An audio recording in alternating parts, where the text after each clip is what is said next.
Estamos de volta com o programa Família, recebendo hoje a visita do secretário da Segurança Pública de São Caetano do Sul, o senhor José Quessata Farina.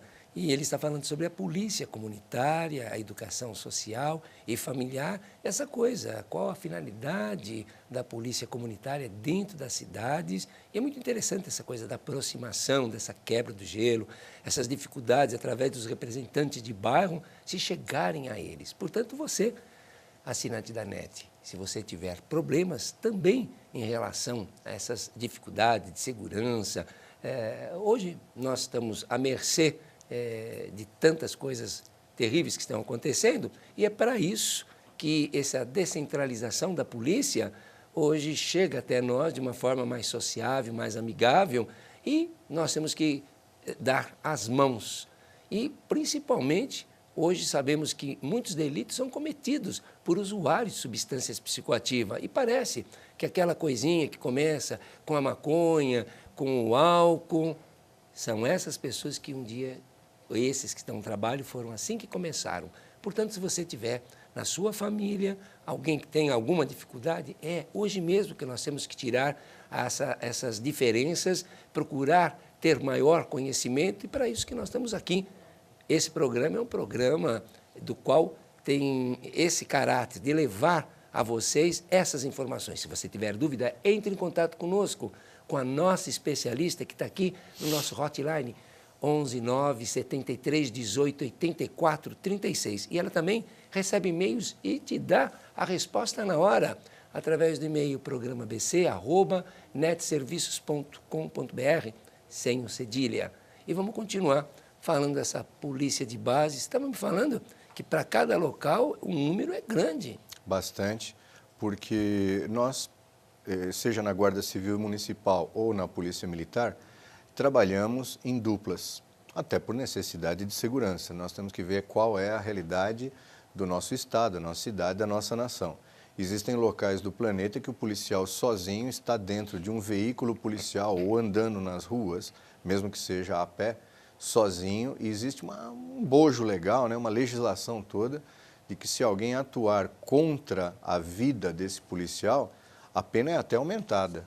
Do mesmo jeito que um policial, quando comete um crime, em algumas regiões do planeta Terra, alguns países, a pena dele também é aumentada, porque ele, como agente da lei, não poderia, teoricamente, cometer certos delitos, né? Ou melhor dizendo, nenhum delito. Então, você tem que preservar a figura do policial também. Aqui isso não acontece. Eu até fico triste em perceber que existe uma tendência da nossa sociedade, da atualidade, de buscar fechar-se dentro de condomínios, criar barreiras físicas, comprar carros blindados, andar com coletes à prova de bala, quando, na verdade, eu tenho que repensar valores e que eu tenho que prevenir o crime de acontecer. Aquele que comete o crime, o que ocorre com ele? O verdadeiro criminoso, que muitas vezes alguém é levado a uma prática delituosa, inclusive para pagar pequenas porções de drogas. Então, ele quer comprar rapidamente uma pequena porção de alguma coisa para se entorpecer ali e ter o que acontece com o consumidor imediato, e ele comete certos delitos, mas ele não é um criminoso contumaz, ele poderá ser levado a isso, com certeza, né? As pessoas não roubam uma agência bancária, um supermercado, para comprar um pouco de maconha ou uma garrafa de pinga, tá certo? Existem outros envolvimentos atrás disso, mas o crime é o crime. Como foi bem lembrado por alguns educadores, eu estava lembrando da palestra do Alexandre agora, é crime. O que nós estamos fazendo para que o crime não aconteça? Isso é que é importante lembrar. Qual o envolvimento no âmbito familiar? Será que uma mãe, quando tem uma criança, ela a pega nos braços para amamentar, ela olha para um menino e deseja ou acredita que aquela criança vai se transformar num criminoso um dia? Tá certo? Eu acho que não. Sem dúvida que não. Eu acho que não. Do mesmo jeito que ninguém deseja que algo ruim ocorra para um filho, mas normalmente a gente olha para o filho dos outros, né? O filho da gente não comete erros, o filho da gente não consome nenhum tipo de droga, o filho da gente é perfeito, o filho dos outros é que é bandido, o filho do outro é que fica enchendo no condomínio com aquele som alto ligado. Você sabia que uma das nossas maiores reclamações é perturbação do sossego público, que pode até levar a uma prática criminosa eventual? Sem dúvida. Isso é triste, isso é triste. Quando um jovem, um homem, uma mulher, coloca o som que está equipado no seu carro, e ele quer que todo mundo escute a música, não importa que estilo de música, porque música em alto volume pode ser uma bela sinfonia de um autor conhecido aí, de uma orquestra sinfônica, ela enche do mesmo jeito que se for qualquer outro estilo musical brasileiro ou internacional, pop, no caso. E as pessoas não compreendem isso, isso é relacionamento comunitário. Nós temos que respeitar um ao outro. Quando isso ocorre, diminui a incidência. Nós tiramos o ambiente que é propício à prática criminosa. Temos que lembrar disso. Quando não há ambiente, o bandido ou o criminoso, em potencial, ele não vai agir. Isso tem a ver com a prática policial, mas também tem a ver com a prática da vida diária do cidadão. O cidadão tem que perceber que ele, quando está com um fone de ouvido, conversando a um celular, que hoje é uma prática comum, há 20 anos atrás, há 30 talvez não fosse, como não existia esse tipo de equipamento, mas hoje é. E você vê a pessoa atravessando a rua sem olhar, com o semáforo aberto, e vem um carro e atropela. E alguém vai dizer que é o motorista que estava desatento. Não, era o pedestre que estava desatento. Isso é uma prática comum, né? Então, isso não pode acontecer. As pessoas estão andando muito desligadas na rua, elas estão tornando o ambiente propício àquele que quer uma prática criminosa. Tá certo? O poder público também tem a ver com isso, viu, Cláudio? Sem dúvida. Quando você tem a rua mal iluminada, quando você tem terrenos que estão com matagal daquele jeito, quando você tem edificações abandonadas, é um problema que eu enfrentei outro dia em 3 edificações de São Caetano, inclusive de área centralizada, que estavam sendo ocupadas por pessoas que estão na rua pedindo esmolas e, às vezes, até consumindo materiais que vai da droga legal, do álcool, né, aquela que mais mata, etc., até as drogas ilegais. Certo? E para esses casos? São pessoas humildes. Qual é o seu encaminhamento? Como é que vamos Obrigatoriamente, aquela residência ela foi invadida, então já existe uma prática criminosa aí, a invasão. A tua propriedade não há de ser invadida por ninguém. Então, se nós constatarmos que existe essa invasão, quem lá estiver vai ser conduzido à delegacia de polícia e nós vamos tentar, de alguma forma, contatar o proprietário. Se pegarmos alguém que esteja consumindo drogas ilícitas e aquele material for pego, tudo isso vai ser encaminhado à delegacia para um registro e responsabilidade, porque é crime. Tá, e essa pessoa? Para onde ela vai ser encaminhada? Se na prática criminosa for um flagrante delito, ela vai ficar detida. Se for passível de fiança e puder pagar, ela poderá, com auxílio de um advogado, fazer isso, desde que seja colocado a fiança pelo delegado de polícia, etc. Agora, se for um desprotegido, dentro de São Caetano do Sul, nós temos instituições que acolhem momentaneamente esse desprotegido e providenciamos, inclusive, a ida a um pronto-socorro, uma higiene pessoal, etc., como já aconteceu várias vezes. Eles não estão em prática delituosa, estão ali porque já perderam a autoestima, porque não têm onde ficar, porque não têm família, porque estão realmente à margem de uma sociedade... Eu vejo mais por esse lado. ...que não quer olhar que eles existem. Então, nós temos, inclusive, recursos para transportar essas pessoas para essas instituições e acolhê-las de forma adequada, mas não permanente. Acredite, muitas dessas pessoas, como aconteceu agora nos dias de frio que se passou, elas não queriam ser acolhidas. Eu tive um caso típico numa edificação lá de São Caetano, o antigo e conhecido Cine Vitória, né? Onde eles estavam dormindo num lugar extremamente gelado. Nós fomos lá com perua Kombi, com assistente social, não foi com força repressora policial. E convidamos essas pessoas a passar a noite em local adequado e tudo mais. Muitos não desejaram. Houve um que desejou. Isso me deixa triste, porque olha a que ponto a pessoa chega. Ele não quer ser controlado, ele não quer perder a liberdade de estar na rua. Foi isso que eles me disseram. Eu também, a gente Em tem a parte, né? experiência com meninos. Eu tive algumas casas, comunidades terapêuticas, e teve um momento que nós chegamos a ter 400 internos em 7 casas que nós tínhamos. Inclusive em São Caetano tínhamos 2 casas, para mulher e para homens. E para homem. E tivemos um grande número. E os que eu tinha mais dificuldade eram pessoas que morassem na rua. Na rua. Mas uma coisa muito interessante, essas abordagens com esse pessoal da rua, a pessoa mais eficiente é um ex-morador de rua, que também teve a mesma dificuldade. Então, às vezes, esse tipo de abordagem, como a polícia precisa contar com Auxílio. o auxílio. Sim. Ou se você for numa associação antialcoólica, numa irmandade de alcoólicos anônimos, ou mesmo numa irmandade de narcóticos, e pedir um voluntário que também pudesse fazer essa abordagem, o acolhimento para recapturar essa pessoa seria muito mais fácil, pela linguagem Cláudio, e pela identificação. Eu gostei da sugestão, isso não tinha me passado pela mente como administrador e vou tratar desse assunto sim para pedir esse auxílio em virtude dessa experiência. Achei muito válida a sua colocação agora, inova uma forma de nós abordarmos essas pessoas e podemos realmente dar um auxílio a elas.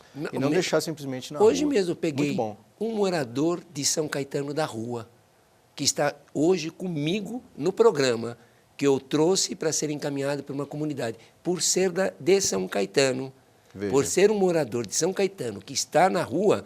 Ele veio comigo para o programa e ele disse no caminho: agora eu entendo, quando um pai e uma mãe abrem mão, é uma questão de tempo, porque tudo tem limite e cansa. Os meus cansaram.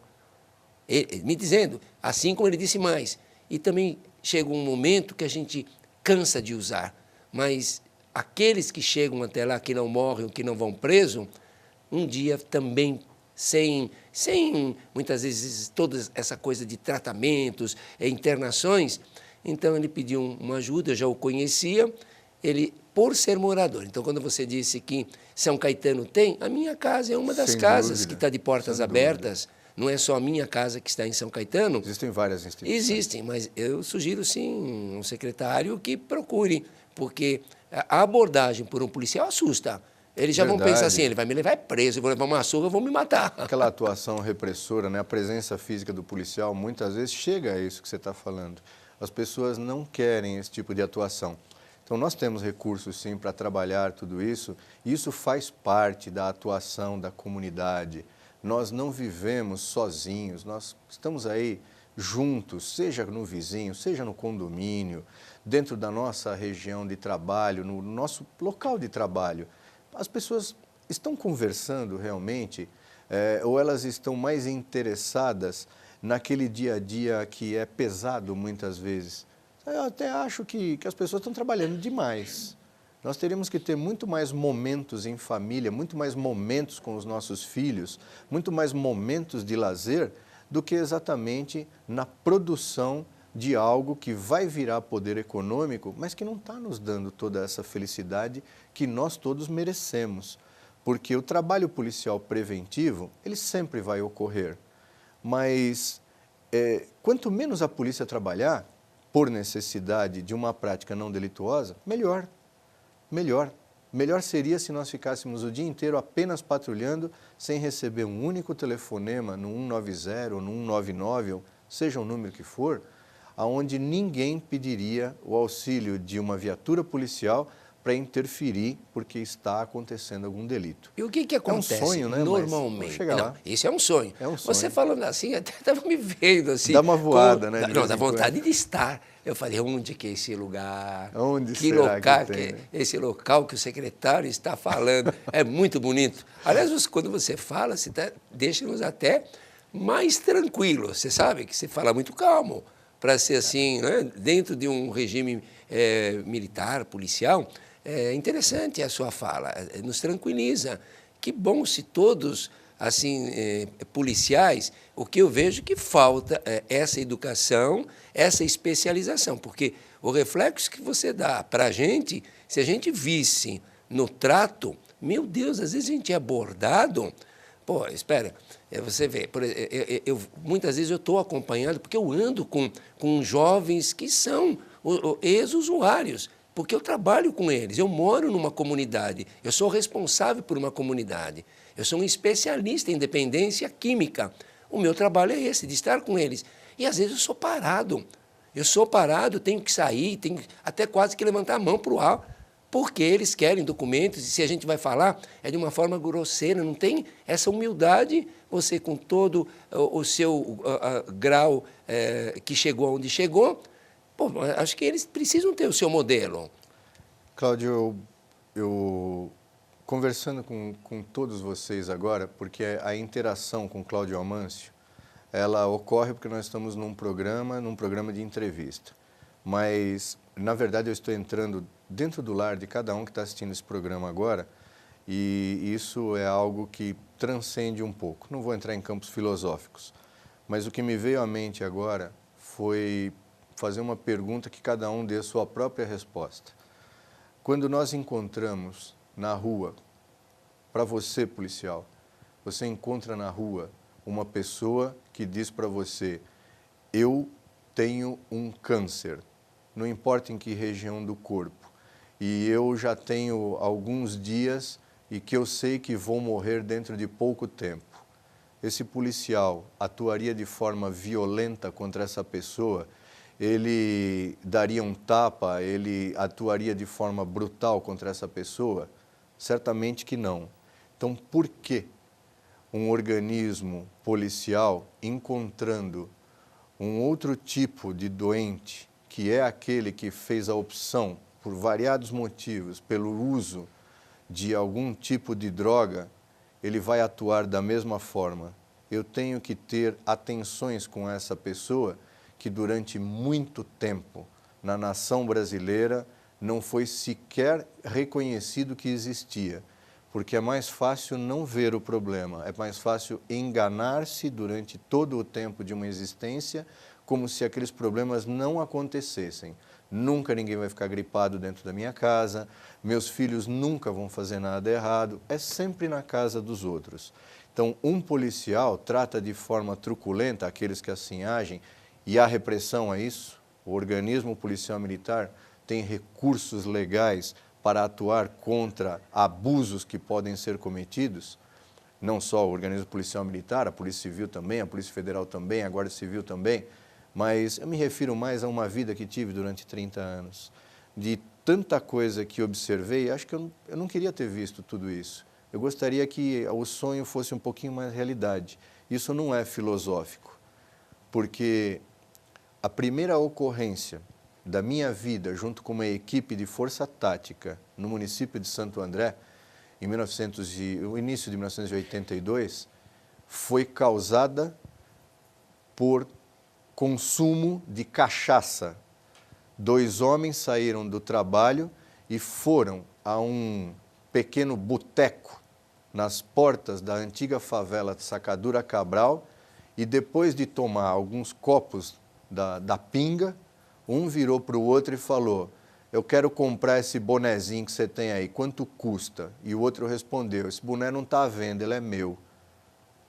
Entrou-se numa discussão por um motivo fútil, um pegou uma faca, enfiou no abdômen do outro, o matou e fugiu. Uma pessoa ligou de um telefone público, deu as características de uma caminhonete que tinha sido o veículo usado para essa pessoa fugir, tinha outro dirigindo, e eu estava dentro de uma viatura que conseguiu avistar esse carro, paramos e prendemos. Naquele momento, um ser humano, pai de família, perdeu a vida, um outro ser humano foi preso em flagrante, autor de um homicídio por causa de um boné. Que história maravilhosa. Esse foi o primeiro flagrante que eu conduzi a uma delegacia na minha vida policial. Milhares e milhares e milhares de histórias como essa nós escutaríamos todo dia de todos os policiais de todos os lugares do planeta Terra. Motivos fúteis causados por futilidades momentâneas que dão algum prazer momentâneo. O homem brasileiro, ele precisa realmente provar que é homem? Porque tem coisa que ninguém quer discutir, né? Aquelas coisas da macheza, né? Bater em mulher, então, Lei Maria da Penha, tudo mais. Será que a pessoa não percebe que ele é um covarde, fazendo uma coisa dessas, que você não pode atuar contra a sua esposa dessa forma? Se você não se dá bem com ela, procure os recursos legais, separem-se. Sem dúvida. Mas não, eu atuo com violência e na frente dos filhos. Um filho vai esquecer que viu um pai agredindo a própria mãe ou vice-versa? Não, e às vezes esse é um exemplo para ele repetir o mesmo, porque a reprodução de comportamento se dá vendo. Exemplos dentro da família, um garoto que vê o pai consumindo bebida alcoólica em sei lá que escala, porque isso não importa, seja pouquinho ou bastante, ele está vendo o pai bebendo. Ele vai sentir vontade e tudo mais, e tudo isso foi tratado por educadores em outros programas que você levou ao ar de forma muito própria. Mas vocês recebem muitas queixas em Recebemos. detrimento ao álcool ou outras substâncias? Recebemos, hoje a quantidade passa de 63% de ligações que entram no telefone de emergência, seja ele qual for, e que estão ligadas a ansiedades sociais e não exatamente a práticas criminosas diretas, aquilo que vai gerar realmente um flagrante delito. O interrelacionamento, as pessoas não estão se dando bem e isso causa atritos, e esses atritos têm a ver com o consumo de álcool, com o som elevado, com automóveis, com desrespeito, com o cão que está latindo, problemas pequenos que se transformam em grandes problemas pela ansiedade social, pelo dia a dia pesado, pela falta de Deus no coração, pela falta de alguma prática religiosa, não importa de que tipo de religião. Isso tem acontecido muito. E no caso dessas queixas, o policial tem que encaminhar. E dentro de São Caetano tem toda essa rede de serviço social? Olha, não tem como a gente gostaria que fosse, não. Eu acho que em lugar nenhum do estado de São Paulo, eu falo só pelo estado de São Paulo, não existe algo que seja tão completo assim. Falta ainda ao Estado, entenda-se por Estado a federação, o Estado e o município, esse real apoio, essa coisa que começa na educação realmente, aquela escola que não é um depósito de crianças, ela não é um local onde o meu filho vai passar lá o dia inteiro para que eu possa trabalhar ou ficar em outras práticas e não exatamente acompanhando a vida daquela criança que vai se transformar num púber, num adolescente, num futuro adulto, né? Aquela coisa assim do eu não tenho tempo para falar com meu filho. Isso ocorre hoje com as pessoas mais humildes, que precisam do seu trabalho para trazer sustento para dentro de casa, e as crianças vão para a escola e estão na creche, e os que são mais abastados, está lá a menina indo no balé, no inglês, no karatê, no judô, às vezes passando o dia inteiro na escola. E quanto tempo ela conversou com o pai? Quanto tempo ela ficou? Ou o pai foi para o happy hour, ou ele foi para o jogo de futebol do society com os amigos, ou a mãe está em outras práticas de beleza, etc. Ela está fazendo curso de crochê. Eu não tenho nada contra um curso de crochê, de tricô, manicure, seja lá o que for. O problema é, dedique mais tempo à sua família. E isto leva à intervenção no mundo policial. Lá no final do barbante, algum policial vai ter que interferir para trazer à normalidade um ambiente que foi contaminado. Maravilha. Como o nosso programa está terminando, então já vou deixar o secretário que a instituição Cláudia Manche está de portas abertas para receber qualquer tipo de família, que nós temos um programa do Amor Exigente, programa da própria instituição, para famílias descompensadas que precisam novamente recapturar assim o papel familiar da constelação, num programa sistêmico. Então, nós vamos dar novamente o script pai é pai, mãe é mãe, filho é filho, e o que for necessário, nós estamos lá todos os dias, sábado, domingo e feriado. Tudo bem? Então, a nossa casa está de portas abertas para qualquer problema assim de ordem, com álcool, com substância. Mas isso era que eu queria contribuir também com a nossa casa. E agora, suas considerações finais ao nosso telespectador. Obrigado pela oportunidade. Dentro do serviço público, nós temos que buscar felicidade. Não importa em que âmbito do serviço público. Instituições como a sua, como algumas outras que há dentro do município de São Caetano, são importantíssimas, porque é mais fácil não querer enxergar certas coisas. Pessoas como você e todos os seus colaboradores é que fazem uma grande diferença. Obrigado pela oportunidade, estou à disposição. Nós que agradecemos, foi muito interessante. Agora, você sabe que você acabou quebrando um pouco do estigma que eu tinha, não é? Porque eu até conheço alguns militares muito amáveis, gente, pessoas assim, muito parecidas a você. Mas eu gostei de saber que São Caetano conta com esse secretário Quesada. Eu fiquei feliz realmente, viu? Obrigado. Então agora já fico mais tranquilo por ser morador de São Caetano. Pois é, telespectador, tenho certeza que foi muito interessante essa entrevista para você saber que dentro do seu município, da sua cidade, você pode ter acesso a esse tipo de polícia comunitária, não é? Porque nos aproxima, nos faz com que percamos um pouco do medo e nos sintamos também mais protegidos. E dizer a você que o programa tem apoio da instituição Cláudia Manso, que dá apoio aos familiares, aos dependentes químicos, também da Igreja Batista Betel de Santo André, através da palavra amiga do pastor Getúlio, dos voluntariados do canal Net Cidade, do nosso amigo Djalma Lorenzini, que manda os ornamentos todas as semanas, e convidar a vocês, grupos de autoajuda, venham participar. Esse é um programa democrático e contamos com vocês. Até o próximo programa e obrigado.